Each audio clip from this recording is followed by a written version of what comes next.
में भी पानी देता रहूंगा आपको। बहुत बहुत धन्यवाद मंत्री जी। कार्यक्रम को आगे बढ़ाते हैं हमारे बीच में राष्ट्रीय लोकदल के राष्ट्रीय अध्यक्ष, युवाओं के दिलों की धड़कन, भारत सरकार के केंद्रीय मंत्री आदरणीय चौधरी अजीत जैन चौधरी जी हमारे बीच में उपस्थित है। और आइए अपना संबोधन करें आदरणीय चौधरी साहब। राम राम जी, ठीक हो? भाई बैठ जाओ, सब लोग बैठ जाओ, बैठ जाओ, बैठ जाओ, बैठ जाओ, बैठ जाओ। बात होंगी पूरी होंगी, बैठो बैठ जाओ भैया, बैठ जाओ सब लोग, अपना परिचय सही बैठो। मुझे लगता है माननीय मंत्री जी बिगाड़ गए मुजफ्फरनगर जब उन्होंने बैठ जाओ सब लोग, बैठ जाओ, बैठ जाओ, बैठ जाओ सब लोग। ये मुजफ्फरनगर का अपना एक मिजाज है और ये लोगों का अपनापन है। अब तो मैं सरकारी तंत्र में आ गया तो मुझे सुरक्षा कर्मी मिलने लग गए। मेरे और आपके बीच किसी सुरक्षा कर्मी की जरूरत है क्या? तो इसलिए मेरे घर परिवार के लोग बड़ी भावना के साथ आए। रमजान का भी समय है, किसान की तो वैसे ही 24 घंटे ही काम होते हैं, सारी चीज छोड़कर अभी कोई चुनाव नहीं, चुनाव में तो सरगर्मियां रहती हैं, लोग लाने में और बांधने में लोगों को किसी तरह। लेकिन अभी कार्यकर्ताओं ने मेहनत की, राज्यपाल जी लगातार निरंतर इस कार्यक्रम के लिए पूछते थे और इतनी लंबी यात्रा हम लोगों को तय करनी पड़ी कि 2004 से जो निर्माण हो गया, अब उसका अनावरण माननीय मंत्री उत्तर प्रदेश स्वतंत्र देव जी के हाथों, हमारे मुजफ्फरनगर के 2 मंत्री, और मैं तो कहूंगा कि आपका आशीर्वाद मिला तब यह कार्यक्रम आज संभव हुआ। और सही बात है, अक्सर अच्छे काम समय पे ही होते हैं। ये तय था कि उस पत्थर पे भारत रत्न लिखा जाएगा और ये भी गौर करो कि चौधरी चरण सिंह जी को भारत रत्न मिलने के बाद पहली उनकी ऐसी मूर्ति है जिसका अनावरण पूरे देश में होगा।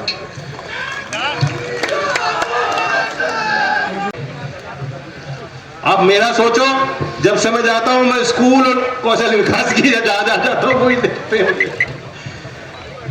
आज चौधरी अजीत सिंह जी की स्मृति में अनोखा काम हुआ।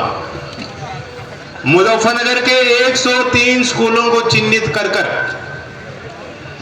एनएसडीसी ने और पियर्सन ग्रुप ने, जिसके देश के अध्यक्ष विनय कुमार स्वामी पियर्सन की तरफ से आए हैं, इन्होंने सीएसआर का पैसा लिया। शिक्षा विभाग का एक पैसा नहीं लगा कार्यक्रम में। और 103 स्कूलों में जो देश के शायद पहले सॉफ्टवेयर इंजीनियर थे, बाद में राजनीतिक क्षेत्र में आपके आशीर्वाद से आए, लंबी यात्रा उन्होंने आपने मिलकर तय की। चौधरी अजीत सिंह जी की स्मृति में आज ये कार्य हुआ और 103 सरकारी स्कूलों में बच्चों को आधुनिक शिक्षा देने के लिए कंप्यूटर वितरण का कार्य भी आपके सहयोग और आशीर्वाद से संपन्न हुआ। पहले चरण में आता है और इसका दूसरा चरण जब समाप्त होगा तो लगभग 4 करोड़ रुपए इसमें लगाए जाएंगे।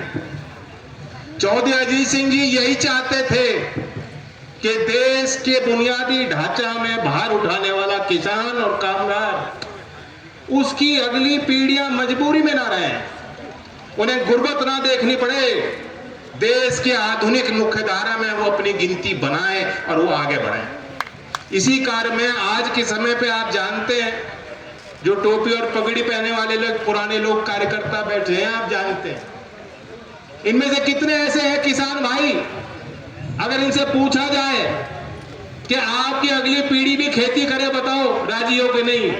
ये तो फिर भी राजी हो जाएंगे, अगली पीढ़ी में कोई खेती करना नहीं चाहता। बहुत परिश्रम का जीवन है, बहुत कठिन जीवन है।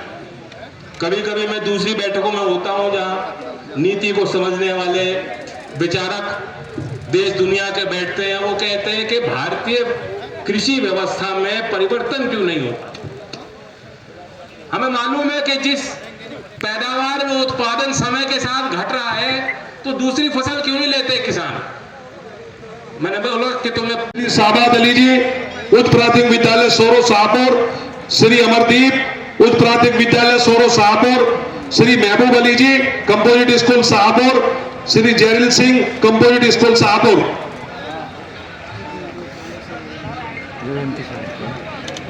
आज 10 स्कूलों को कंप्यूटर वितरण कर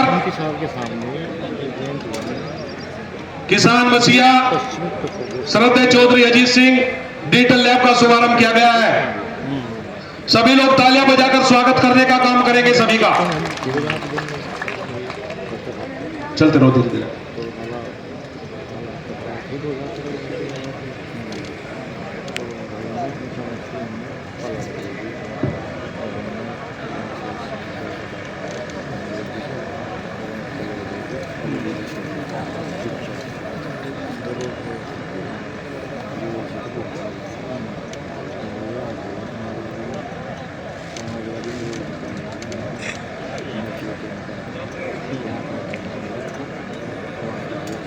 तालियां बजाकर सभी का स्वागत करेंगे। तालियों में कोताही ना बरतें।